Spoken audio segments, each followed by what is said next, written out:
Taoiseach, housing, I would say, is not just responsible for untold hardship, anxiety, suffering for huge numbers of people who are at the wrong end of the housing crisis, but I think it's fair to say that it's probably the biggest economic problem we are now facing, and increasingly so. We can't recruit teachers because they can't afford to live in places like Dublin. We can't recruit enough health workers because they can't afford to pay the rents or hope to buy a home. Many of our young people coming out of college and university are leaving the country because they don't believe they ever have a prospect of owning their own home or can afford the rents. Now, the ESRI have just produced a report saying you have to dramatically increase your housing targets. I hope finally there's an acknowledgement from government that is the case. But the big issue is not just are we going to increase the output, which we absolutely have to do, but is it going to be affordable? Is it going to be affordable? And when you look at what's happened in Oscar Traynor, I'm fearful of what's going to happen in Shangana with the affordable houses, or in Cherrywood, which we still don't know how many we're getting, will they be affordable, and so on. The policy for delivering affordable housing, or even cost rental, is just not delivering. It's not because the private developers that we're relying on, or the market benchmarks we're using, are incapable of delivering affordability.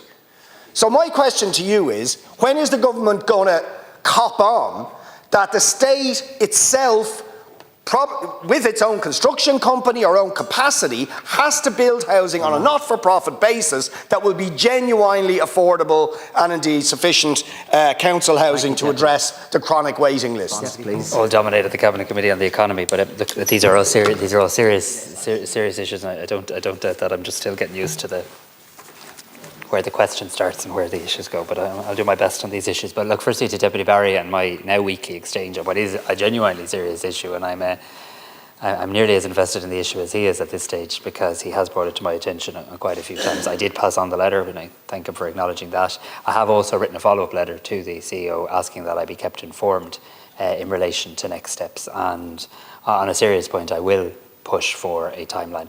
Not that I'm a spokesperson for Irish Water or for Uisce Éireann, but my understanding is that they're not talking about decades before there's solutions, but I think just giving people an honest view in terms of the scale of work that will be required in terms of replacing the cast iron pipe network. That's not to say nothing is going to happen in the here and now, and indeed in the interim, but it's not an unfair point to ask for a continued timeline, and I will pursue that.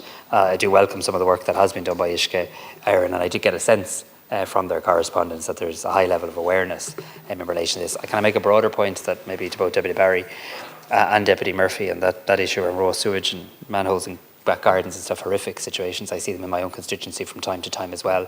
An awful thing to happen if people have children or pets or anything in the garden as well, a horrifically distressing situation for people. It does all point to the need to invest a lot more in the water network. We all agree on that. We might have debates on how best to do that.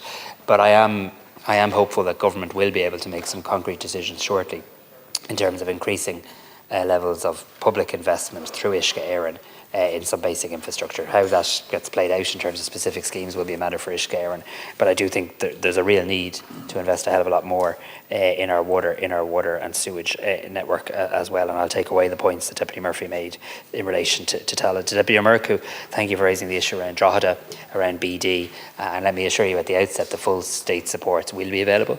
I will work with you and colleagues in Louth on this issue as well, and my immediate thoughts, as I know yours, are of course with the workers and their families as well. And look, I think there's a broader conversation that we should have, that we want to have in relation to Drogheda and how we can continue to support Drogheda to be the enterprising town with employment that it wants to be. It's such a large town, it wants to be a city, and we're ambitious for it as well. To Deputy Boyd Barrett, well, we won't have time for a full back and forth in relation to affordable housing on this occasion. Let me say I think the government's taken a number of actions to try and address the issue of affordability. I do believe supply is the key, because I do believe in demand and supply, and I do believe as you increase supply, that has positive effects on demand, that has positive effects over time on price. Of course, we've also brought in a number of schemes and incentives that do help with the price somebody actually pays themselves for the house, as opposed to the headline price, be that the Help to Buy or the First Home scheme as two examples. We do obviously have social housing schemes, largest number given out last year since the 1970s, and you can see them right across every county, including in your own. And of course, we do have direct affordable housing schemes.